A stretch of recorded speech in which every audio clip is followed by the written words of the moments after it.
Alright, Shalom. Praise to Yahweh, Ba'ashon, Yahweh Shai, Ba'ashon, Hakadash. Peace and blessings to the 144,000 rest of the elect. Hey, Shalom. This is Revelation 13, verse 16.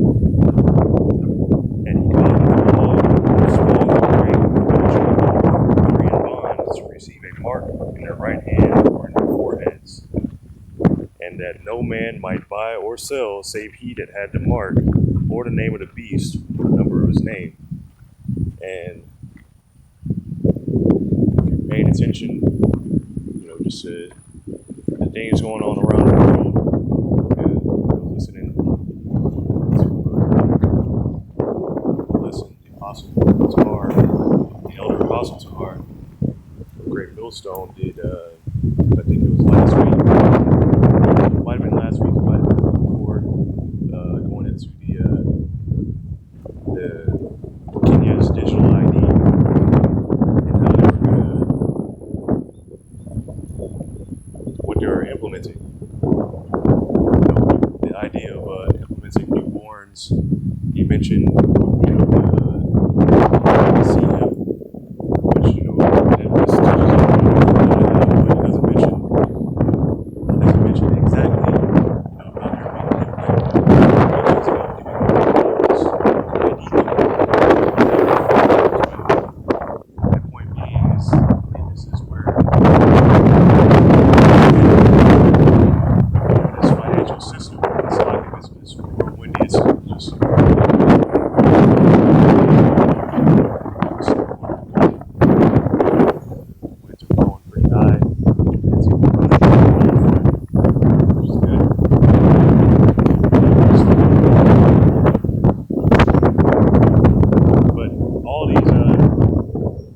All the systems, everything is going to go digital.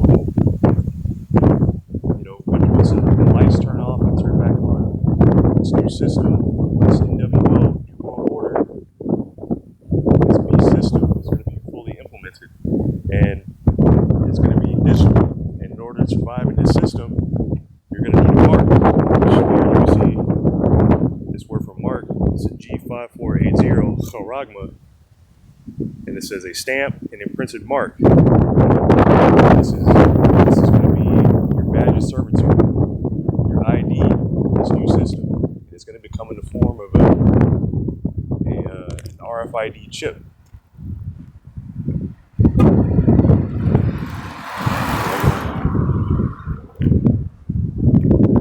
Find some nice weather. Yeah. Yeah, but it's going to come in the form of an RFID micro C-hip. So this is all the roads are heading this direction. So from here we'll go from Charagma to the next word to Charax. This is G5482. This is Charax. And it says a stake, a pail, a palisade, and this is the method that this charagma is going to go inside of you. This is the delivery agent. But you look up a pail, stake, or palisade, and it looks similar to the modern day syringe. And you have to keep in mind that at the time the Apostle John on the Isle of Patmos was writing this, it doesn't have 20th century or 21st century, whatever century that we're in, modern day words. So he's describing it the way that he sees it. And the best way, to kind of describe things, if you don't know the exact words, or you're seeing things happening, you describe it, the best way you can, in terms that you can really understand. This is like I think I learned about this. He was either a freshman in English or something like that, basically, or sociology. I don't know. Either one of these classes is like again for rambling, but you're describing things the way that you see it, the way your culture or however time period that you're in sees these things. So you're not going to be describing it as how do you say it, a 21st century American. Oh wait, I wanted to go back. So from here, G5482 Charax, which is a pale, a stake, a palisade. Basically, the meaning being, or the point of it being is a sharp point. This is what's going to break your skin. Comparable to an awl, which basically the same idea. That the thought of an awl was you take the servant or slave that wanted to be in your household forever. You take their ear and punch it against you would bore a hole or pierce a hole in their ear against the doorpost, and it would be your slave forever. And this is that same idea. This is the same, idea as an awl. So from here, this is G1125. It'll go grapho, which means to grave or to write. Which you see, grapho. Basically, that root word is used in a lot of things like graphite, which is used for, the lead in pencils, for writing. This is basically what it goes back to, writing. It says to write with reference to the form of letters,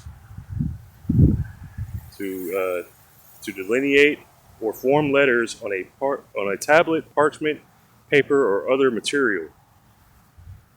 To write with reference to the contents, to express in written characters. So basically, this is to write something down. Basically, information. Information is going to be on this. What's the information that's going to be on there? Your name, address, biometrics. Let me see what else. Biometrics, banking, financial information, your health information. Whether you're a criminal records, your credit. Everything is going to be on here. It's going to be a one-stop source. Whatever you need to know about a person, what citizen they're from, what country a person is from, their citizenship, all these things. This is going to be an identifier. And this is what the Esau Edom is going to be pushing. This is what this beast is going to be pushing. So, again, Revelation 13 and 16, and he causeth all, both small and great, rich and poor, free and bond, to receive a mark in their right hand or in their foreheads. Now you already see companies doing this. One, like Dangerous Things. You have Walletmore, where they have a implantable, crypto wallet.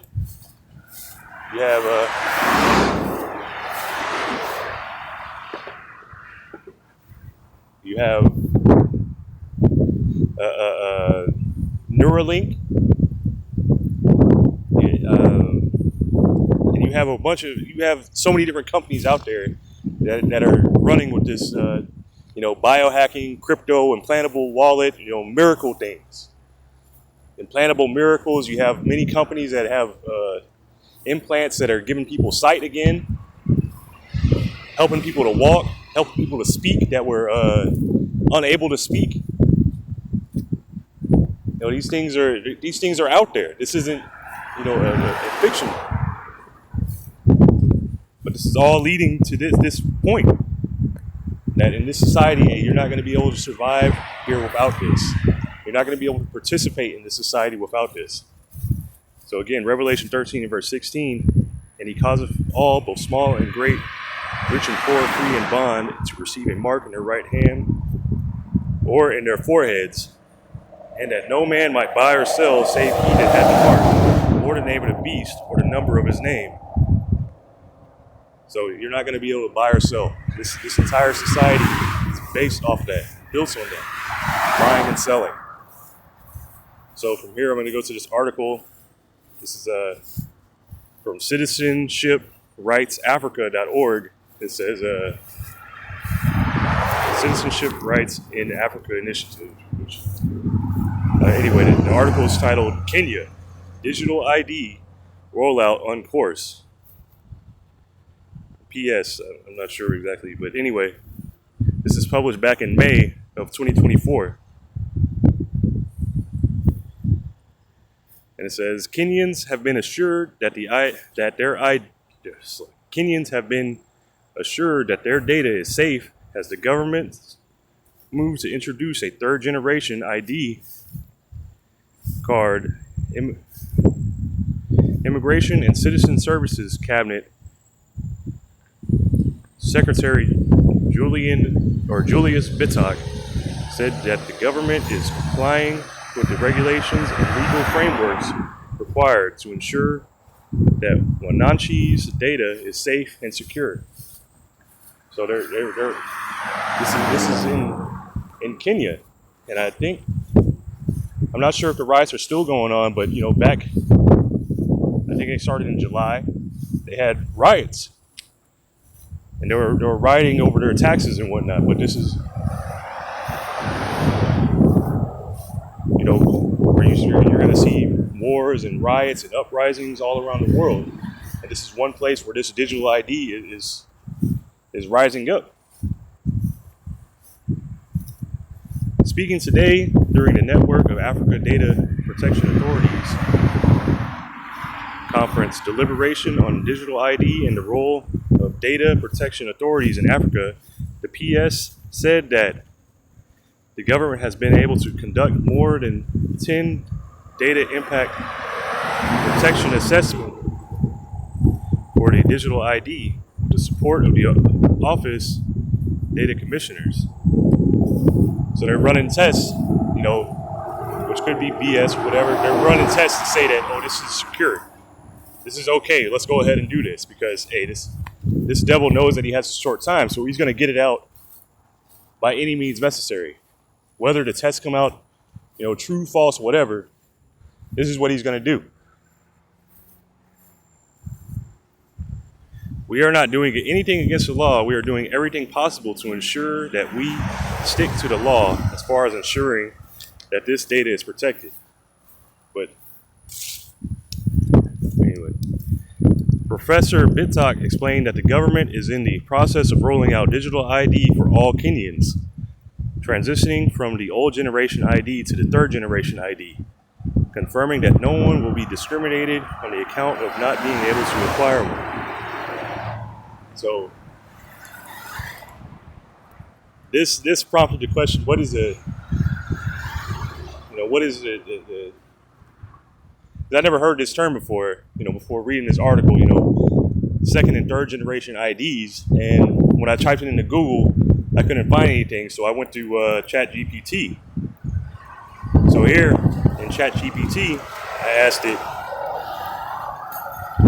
what are second and third generation IDs? And it told me second and third generation IDs refer to the evolution of identification documents, often in the context of technology and security features. Second generation IDs, these typically represent a significant upgrade from the first generation.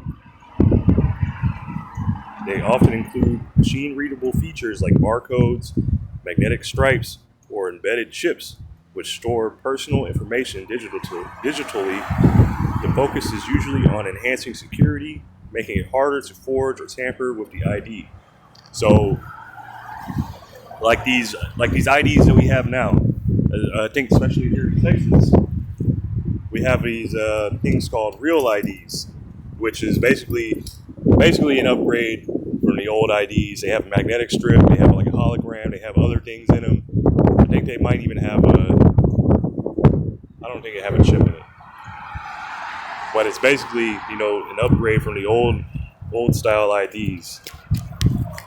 And, I couldn't find, it's got a barcode on it, a magnetic strip, another type of scanning strip. It's got holograms on it, holographics. But these things are, supposedly to make it harder to forge the IDs. Now, third generation IDs, these are even more advanced, incorporating biometric data like fingerprints, facial recognition, or iris scans. The aim is to link the ID directly to the individual's unique physical characteristics, increasing security and preventing identity theft. Third generation IDs may also integrate more sophisticated encryption and multi-factor authentication features. So these third generation IDs are going more towards the digital realm. So let's see, let's go back here.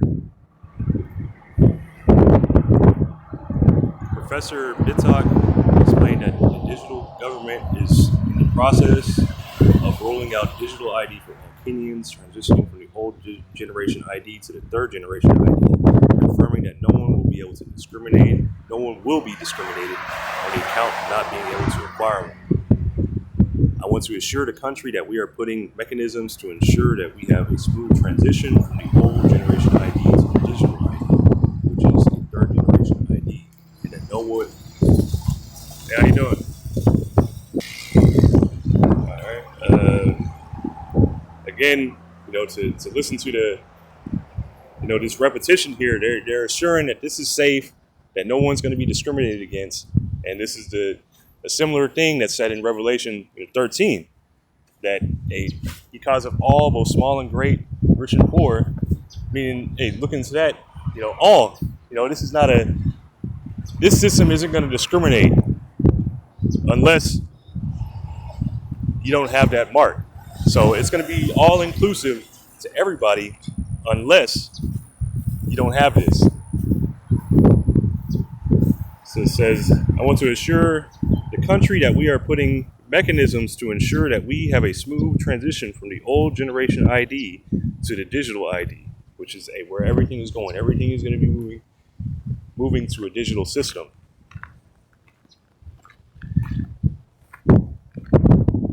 Jump down. He confirmed that the e-Citizen platform now has more than 13 million registered users, meaning that they are already having some kind of digital ID, or they are already having some kind of digital ID they are using to enjoy the government services. So this is supposed to be making it easier for you, to get things from the government. Whatever services that you need, you can get it there on their site. Whatever, all you got to do is have your, set up your digital ID, and it's all easy. It's convenient.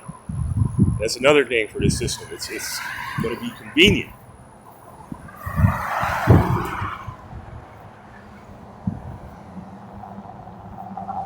Currently, the 13 million people accessing the e-Citizen daily is at 50%, and this, the PS said, it is a good progress since the process started 1 year ago. So a year ago, they only started, and now they're at 50% of the population using this. So based on their projections, they're looking at maybe another year or two, and all the citizens, based on their projections, should be using it. We have worked very hard and made progress to ensure that we push numbers, and on average, we are enrolling about 30,000 people every day on e-Citizen.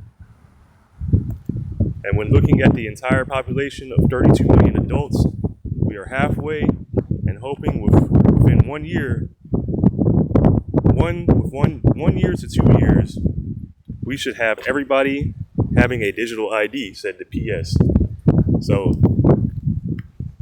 this is their projection. This is like a test, a model. How they can get the people, the citizens on this, use this digital ID system. Now, I don't know how exactly they're pushing it, but they're making it to where, he states that he doesn't want it to be, or it's not going to be discriminatory. So everybody can use this. So again, I'm going to jump down. 1 million Kenyans should be able to enjoy e-Citizen services, and no Kenyan will be discriminated. So again, no discrimination. This is for everybody. Again, repetition.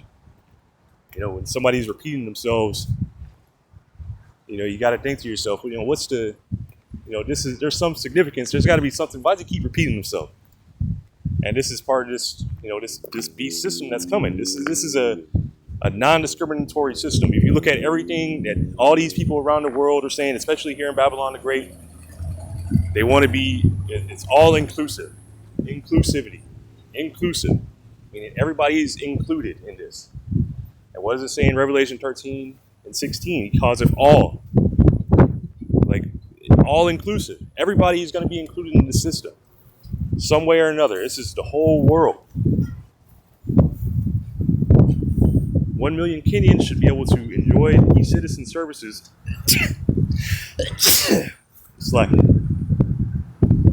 Should be able to enjoy e-citizen services, and no Kenyan will be discriminated. In any case, the government has already announced that it removed vetting process.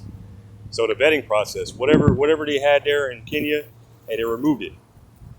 They're making it even easier. What do you mean you can't get your digital ID, man? It's easy now. Just give your name. Take a picture. Put your fingerprints. In any case, the government has already announced that it removed the vetting process for important documents, whether you want an ID or passport, in an effort to ensure that no Kenyan feels left out as far as acquisition of these very important documents is concerned. The digital ID, the PS said also is not an exception, and that all Kenyans will be given the opportunity to enroll in digital ID.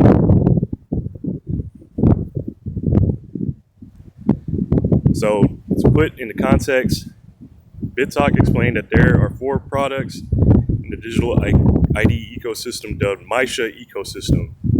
And I think I looked this word up a few days back. And I think it means life.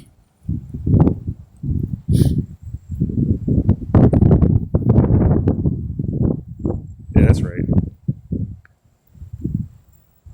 Yeah, the word Maisha is a Swahili word that means life. So basically this system that's coming, hey, you're not going to be able to live without this.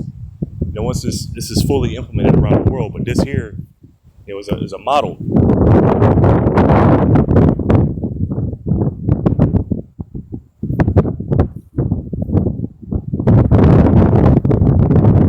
To put into context, Professor BitTalk explained that there are 4 products in the digital ID ecosystem dubbed Maisha ecosystem. And this involved the Maisha number, that is, so saying it means life. So take out that Maisha and it means life number that is being given to the newborns to run across their lives. Now, I've seen other places that this is going to be implanted in them via, RFID microchip. So this number will be a number used in primary, secondary, and also university. It will also be the same number for ID, for NSSF, NHIF, and will appear in one's death certificate, he explained. The second component, the PS continued, is the Maisha card, which is a smart card which carries the Maisha number, and it's a 3rd generation ID, while the third is the virtual person of it, which is Maisha Digital. Instead of carrying the physical card, you can carry your phone around, be able to enjoy services using your phone. So this here, instead of carrying your ID, now you can carry your ID on your phone. And now, think about that, because in that same ChatGPT, I was looking like, okay, this is what 2nd and 3rd generation, IDs are. What would be, I'll just jump down. What would be 4th generation?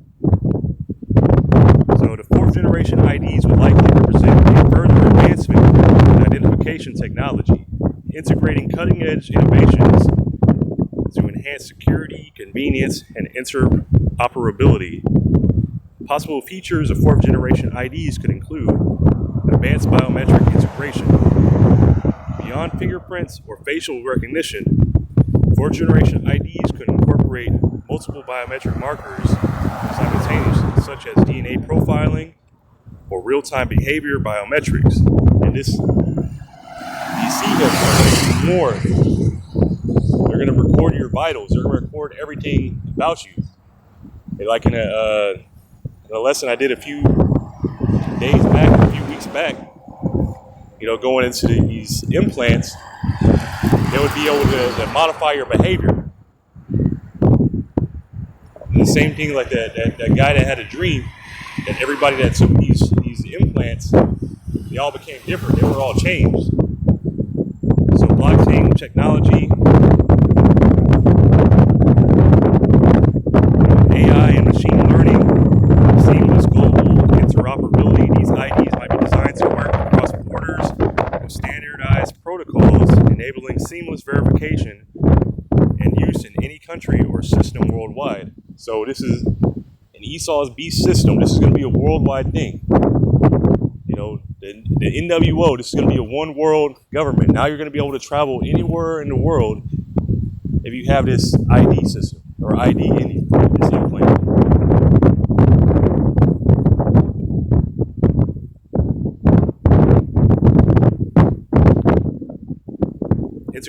Integration with digital ID ecosystems. Fourth generation IDs could be a part of a broader digital ID ecosystem, allowing individuals to manage their identity across multiple platforms. Basically, use many different platforms, of banking, whatever. And jump back up. And then here, the last one, which is what I want to focus on, contactless and remote verification.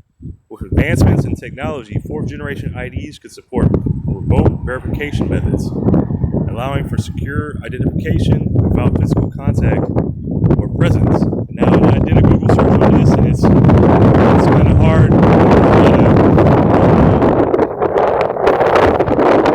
Word salad, a lot of mumbo jumbo out there about this stuff, and it's hard to find, direct answers that don't seem like they're written in a different language.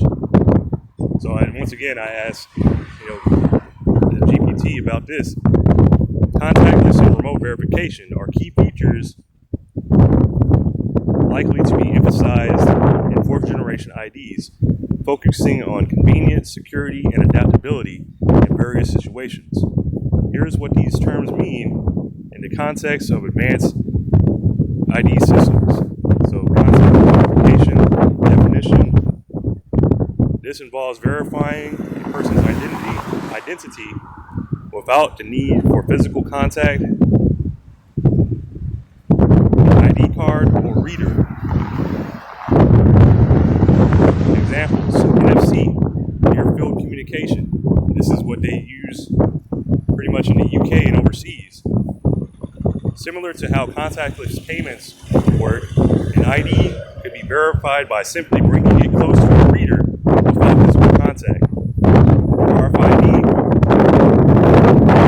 verification, another technology that could allow IDs to be scanned from a short distance. Now, I've seen different ones. Like yesterday, they have this. I was at work, and I saw a person using kind of a wand, and I remember reading about it. I don't think I put it in the lesson, but these RFIDs, they can be scanned at different distances. So some like a few inches, a few feet, up to a mile away. Very long distance. Hundreds of meters. And so looking at all this is like, that was just interesting. What I saw yesterday is like, so to see these RFID readers, you don't have to be real close to them. You can be at a distance. And it reminded me of that man that had the dream that he was, he was saying that these drones, they were scanning people at a distance. But again,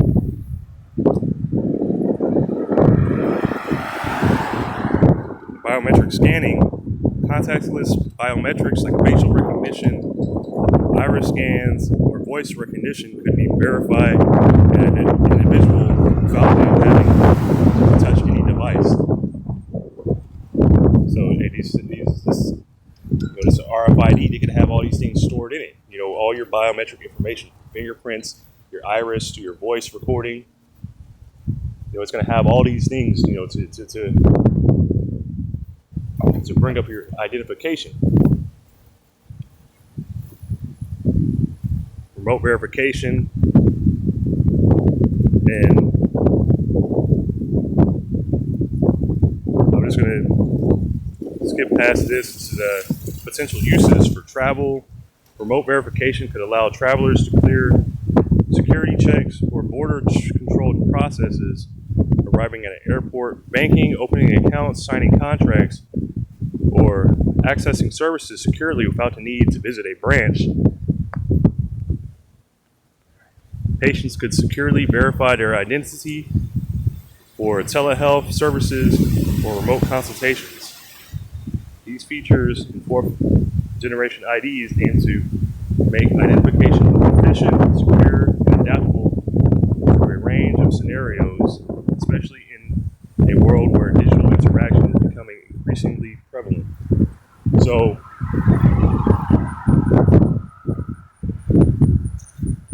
all these things, you know, the RFID, this is going to be implanted in you. All these things, all roads are leading to this point. This system being implemented, and you know, the CHIP being the main point. You know, because you're going to need this to survive. You're going to need this to make it in this society. And while Kenya is running the digital ID test, or this is a model, you know, to see how it's done, it's already being set up for them. You know, so while they're in a test phase, the next part would be at this fourth generation. Now you just get this implant because you already have a digital ID. You already have a digital identity. Everything's already set up. So now just get this implant, and the rest is ready to go. You know, everything is already on the databases about you. Now you don't need to carry it on your phone. It's already set up, ready to go. And that's pretty much this walk and talk. And Lord willing, it's edifying. I'm gonna give all praises to Yahweh, Ba'ashem, Yahushai, Ba'ashem Rachak Wadash, and peace and blessings to the 44,000 the rest of your life. Shalom.